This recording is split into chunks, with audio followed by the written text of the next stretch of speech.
Makakaibananta si Arbin Aranel. Manoy Arbin, masiram na hapon po sa imo. Masiram na hapon mo po. Taga Sir sa ing Josh. katabi, Manoy Arbin. Taga Ligaspi po ako, barangay Ligaspi. 17 po. Barangay 17. Anong apod kan barangay na yan? Rizal Street. Rizal Street, Barangay 17. O, ngunyan, Manoy Arbin, pirang taong ka na pala? 49 na po. May agom? May agom po. Yaong kang ngunyan digdi sa programang Tabang Ora mismo kan ako Bicol Party List, ano po tabian maipaglilingkod kang programa siring man ni Congressman Saldico. Enot po sa gabos. Salamat sa Diyos ta. Nailing taka po sa personal. Ay! For the first time po. Gusto mong sabihin, aloy mo nang pigpaparakarkulo ako?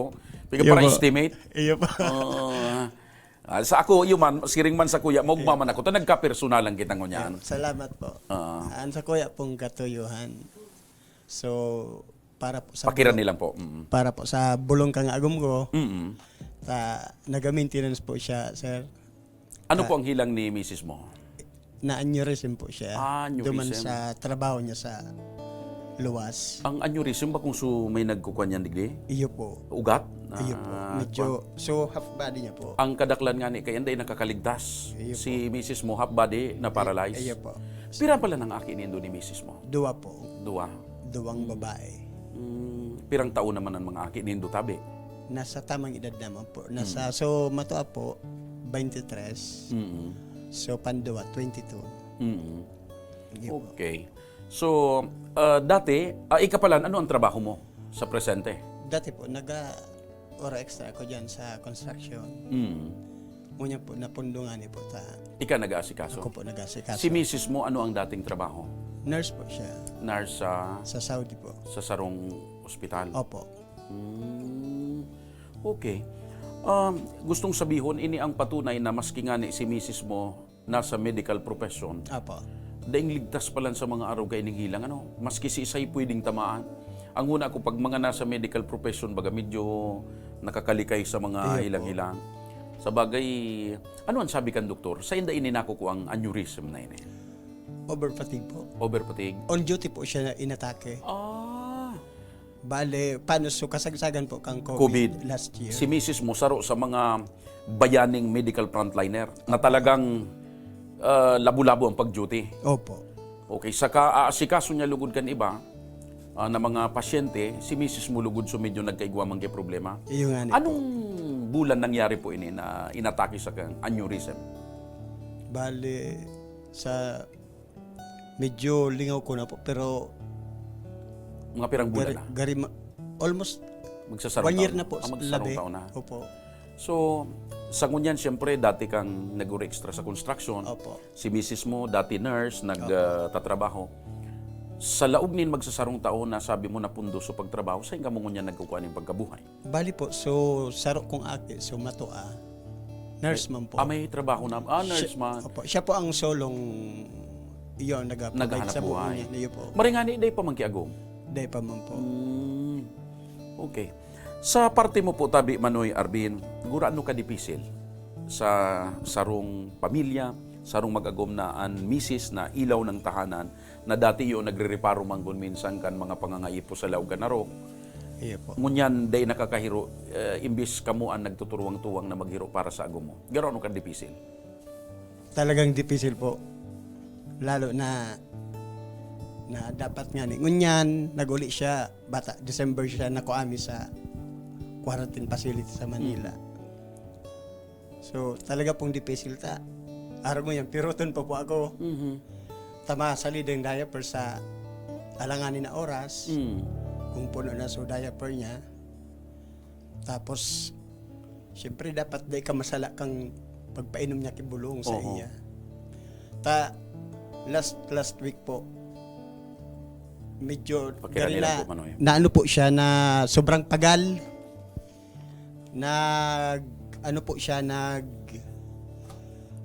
Nag-seizure siya. Ayun. Marangani, nariparo ko ngani po. Tapos, So, medyo ang mood niya, Iba na. Bako na arugan dati. bako na po araw kanda. Medyo mairinito na kun minsan. Opo. Iyo po ang medyo difficile talaga. Okay. So, Maliban sa pag-asikaso mo sa iya, ano ang mga iba mo pang medyo pigigibo? Pagluto, siguro? Gabos po. Sugibo Olarang. sarong. Iyo po. Paglaba. Laba. So, ang sarong Manoy Arbi naman, so Ay, iyo niyan po. medyo Iyo po talaga. naglalaba, plansa. Iyo po. Sa poon po, pagkaaga mga 6 a.m., maghapon na hanggang banggi po yan ta.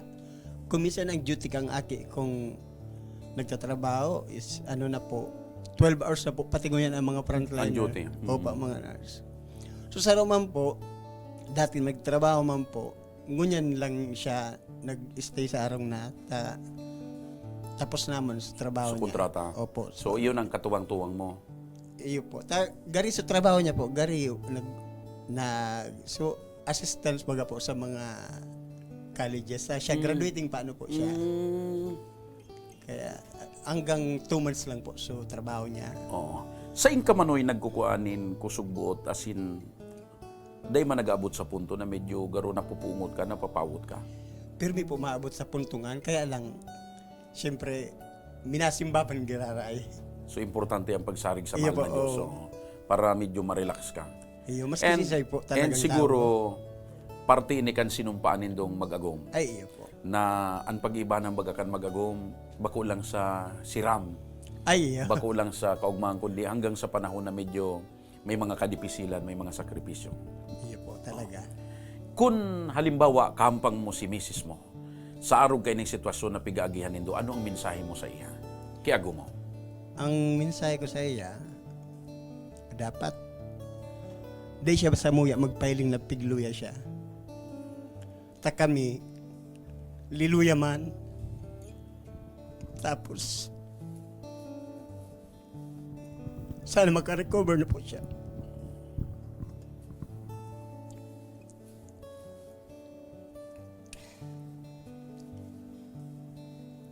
Sana po makabalik sa dati yung kusog.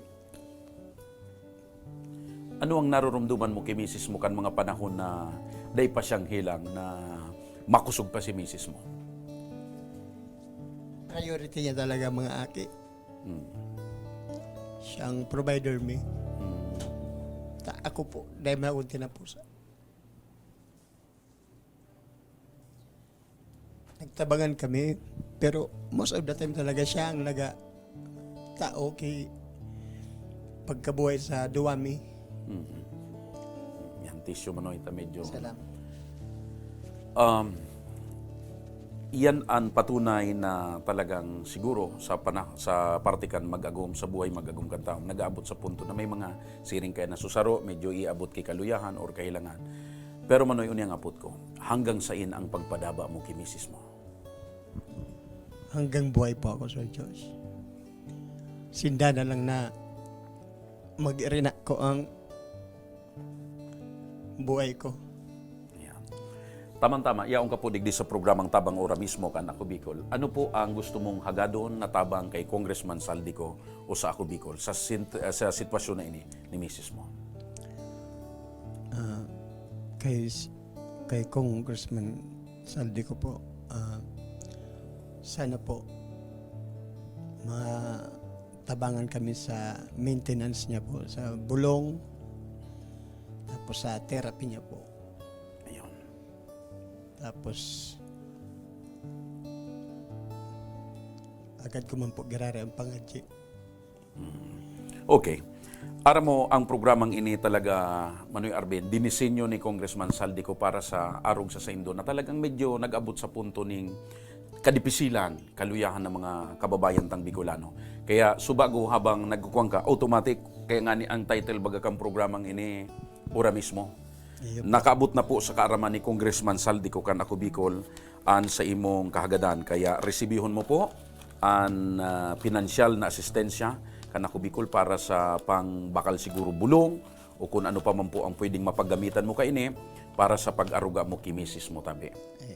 Yan. Hali po yan sa Ako Bicol kay Congressman Saldico. Salamat po. Ano po ang mensahe mo kay Congressman Saldico saka kay Congressman Garbin kan Ako Bicol Party List? Congressman Saldi ko po, Congressman Pido, salamat. Dakulaon po ining bagay, dakulaon po ining kagianan sa muya na magkakatabang po talaga ini sa maintenance na bulungkan sa kong agom. Tapos sa iba pang pangangaipo niya po sa oral daw, lalo na po ang diaper, talagang Medyo makonsumo. opo boda. Maliban dyan, Manoy Arbin, dahil nga ni siyempre, pundo sa pag-uri extra mo, uni may padara pa si Congressman Saldico and Congressman Pido, diit na ayuda na makasugpon lamang sa pagbuhay-buhay. Salamat po. Nakulaw na bagay na po ini. Yan. So yan Manoy ang patunay na ang Ako Bicol katabang na kasurug pa. Iyo po. Kan mga Bicolano. Iyo po. Mga tugang, mga kababayan na Bicolano, saro na naman po na kababayan tadigdi sa Legazpo City ang natabangan ora mismo kan Ako Bicol Party List sa paagi ni Congressman Saldico and Congressman Pido Garbin.